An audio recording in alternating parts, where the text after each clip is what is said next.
Assalamualaikum warahmatullahi wabarakatuh. Alhamdulillahillazi an'amana bini'matil imani wal islami wa nusalli wa nusallimu ala khairil anam Sayyidina Muhammadin wa ala alihi wa sahbihi ajma'in. Ashhadu an la ilaha illallah wahdahu la syarikalah wa ashhadu anna Muhammadan abduhu wa rasuluh. Allahumma salli wa sallim ala Sayyidina Muhammad wa ala alihi wa sahbihi ajma'in. Ya ayyuhallazina amanu taqullaha haqqa tuqatih wa la tamutunna illa wa antum muslimun.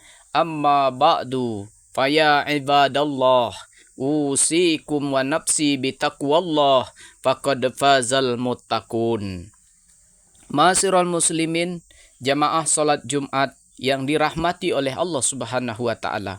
Marilah kita bersama-sama meningkatkan iman dan takwa kita kepada Allah Subhanahu wa taala dengan menunaikan segala bentuk amanah yang Allah berikan kepada kita dengan ikhlas tanpa ada rasa keberatan sedikit pun. Salawat dan salam marilah kita haturkan kepada junjungan kita Nabi besar Muhammad sallallahu alaihi wasallam. Semoga pada hari syafaat nanti kita semua akan mendapatkannya. Amin ya rabbal alamin. Pada kesempatan kali ini akan kita ketengahkan satu judul khutbah, yaitu amanah dan kecurangan. Ma'asyiral muslimin, jamaah salat Jumat yang dirahmati oleh Allah Subhanahu wa taala. Sesungguhnya setiap kita mengetahui apa itu amanah dan apa itu kecurangan. Tapi sayangnya kita semua belum tentu tahu bagaimana menjalankan amanah dengan sepenuh hati dan menghindari kecurangan dengan lapang dada. Ikhlas menahan hawa nafsu yang selalu mengajak kepada kemaksiatan. Ketika Allah menawarkan amanah kepada langit, kepada bumi, kepada gunung, mereka semua menolaknya karena takut kalau nanti tidak bisa amanah. Sementara hari ini, kita yang namanya manusia sampai-sampai berebut untuk meminta amanah. Seolah-olah sudah pasti mampu untuk bersikap amanah.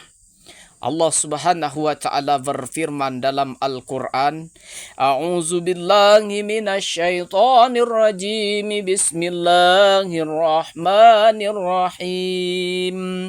Inna aradna al-amanata 'alas samawati wal ard wal jibali fa'abaina an yahmilnaha wa ashfaqna minha wa hamalahal insan innahu kana zuluman jahula. Sesungguhnya kami telah menawarkan amanat kepada langit, bumi dan gunung-gunung, tetapi semuanya enggan untuk memikul amanat itu dan mereka khawatir tidak akan melaksanakannya.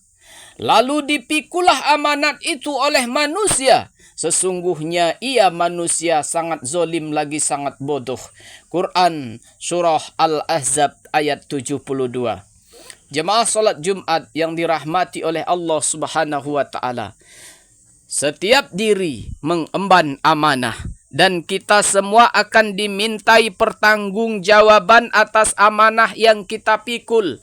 Hari ini tanyakan kepada diri kita masing-masing, sudahkah kita berpikir jernih sesuai dengan tanggung jawab kita nanti di hadapan Allah Subhanahu wa taala? Kepada siapa kita memberikan amanah untuk memimpin negeri tercinta ini? Padahal Rasulullah Shallallahu Alaihi Wasallam bersabda dari Abu Hurairah radhiyallahu anhu bahwa Nabi Shallallahu Alaihi Wasallam bersabda, "Iza duyiat al-amanatu pantaziru sa'ah." Qala kaifa ida'atuha ya Rasulullah? Qala iza usnidal amru ila ghairi ahlihi pantaziru sa'ah. Artinya bila amanat telah disia-siakan, maka tunggulah saat kehancurannya, atau itu adalah pertanda dekatnya kiamat. Ada sahabat yang bertanya, bagaimana amanat tersebut disia-siakan wahai Rasulullah? Beliau sallallahu alaihi wasallam menjawab, bila suatu perkara dipercayakan kepada orang-orang yang bukan ahlinya, maka tunggulah masa kehancurannya. Hadis riwayat Al-Bukhari dan Ahmad. Jemaah salat Jumat yang dirahmati oleh Allah, siapa yang kita amanahkan untuk memimpin negeri ini? Negeri yang mayoritas penduduknya beragama Islam. Apakah kita akan memberikan amanah kepada calon pemimpin yang kita sendiri tidak tahu riwayat kepemimpinannya, kita tidak tahu akhlaknya, kita tidak tahu keahliannya dalam memimpin? Ataukah akan kita amanahkan kepada calon pemimpin yang sanggup membeli suara kita, sanggup membeli harga diri kita dengan amplop dan satu paket sembako, atau kepada calon pemimpin yang benar-benar amanah menurut pandangan hati nurani kita sebagai hamba Allah, pemimpin yang paling mumpuni di bidangnya, pemimpin yang mencintai rakyatnya, pemimpin yang paling banyak dicintai rakyatnya yang pernah dipimpinnya, pemimpin yang sudah jelas berpihak kepada rakyat, pemimpin yang berani pasang badan demi membela rakyatnya. Jemaah salat Jumat yang dirahmati oleh Allah, sebelum terlambat, telitilah dulu calon pemimpin yang sudah kita ketahui semua nama-namanya, semua riwayat hidupnya, dan semua keberhasilan yang pernah digapainya, agar kita semua termasuk orang-orang yang amanah dalam menitipkan amanah untuk memimpin negeri tercinta ini. Bukankah Allah dan Rasul-Nya telah memberikan gambaran bagaimana ciri-ciri pemimpin yang amanah? Ma'asyiral muslimin, jamaah salat Jumat yang dirahmati oleh Allah Subhanahu wa taala, setiap yang tidak amanah berarti dia berkhianat dan masuk ke dalam kecurangan.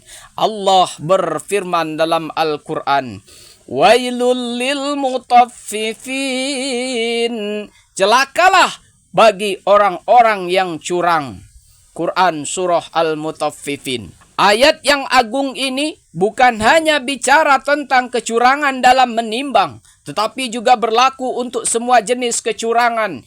Ingat, curang dalam menimbang akan merugikan semua pembeli, tapi curang dalam memilih pemimpin akan merugikan ratusan juta manusia dalam satu negeri. Curang berarti berkhianat dan termasuk kategori cilaka. Curang bisa dilakukan oleh calon-calon pemimpin, dan curang juga bisa dilakukan oleh kita sebagai pemilih karena memilih yang bukan ahlinya dengan sengaja. Padahal kita tahu siapa yang paling berhak untuk dipilih. Itulah yang dikatakan menyia-nyiakan amanah. Jika kita memilih pemimpin negeri tercinta ini, berarti kita menyerahkan amanah. Timbul pertanyaan, kita serahkan kepada siapa amanah tersebut? Disinilah kita dituntut agar menjalankan amanah sebagaimana perintah Allah Subhanahu wa ta'ala. Di mana kita berada nanti? Apakah termasuk golongan yang amanah atau sebaliknya? Karena tidak mau cari tahu atau pura-pura tidak tahu siapa yang paling berhak memimpin negeri ini, atau karena sudah kita gadaikan amanah tersebut sehingga kita dengan beraninya menyia-nyiakan amanah, dan bisa-bisa kita termasuk ke dalam golongan orang-orang yang curang. Nauzubillahi min zalik. Demikianlah khutbah yang dapat saya sampaikan. Semoga kita semua termasuk golongan orang-orang yang amanah di mata Allah dan amanah di mata manusia seluruhnya. Amin. Allahumma amin. Barakallahu li wa lakum til Qur'anil azim. Wa nafa'ani wa iyyakum bima fihi minal ayati wa zikril hakim. Wa taqabbala minni wa minkum tilawatahu. Innahu huwas sami'ul alim.